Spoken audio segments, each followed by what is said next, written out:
So I didn't really talk at the beginning of the video because honestly, there's not much to say about this machine.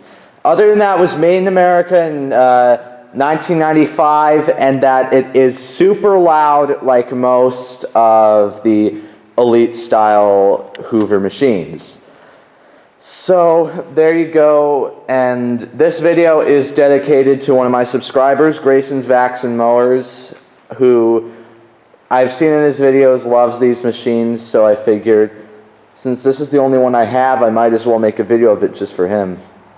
So there you go, Hoover Encore Supreme. I'll put the model number in the title of the video.